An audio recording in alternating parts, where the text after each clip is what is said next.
राज्यामध्ये 18 मोठे प्रकल्प आले. जवळपास 2,56,000 कोटी रुपयांची गुंतवणूक झाली. पण नेहमीसारखंच उत्तर महाराष्ट्राच्या वाट्यावर काय आलं? घंटा. आकडे ऐकून डोकं फिरेल तुमचं.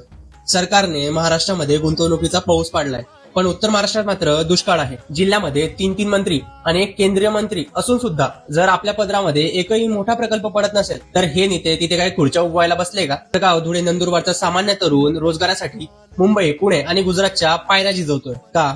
तर इथल्या नेत्यांना फक्त स्वतःची घरं भरायची, 1,000-500 रुपये फेकून लोकांची मतं विकत घ्यायची आणि 5 वर्ष जिल्ह्याला फक्त विकासाचा झुंझुना दाखवायचा. हीच तुमची लायकी आहे का?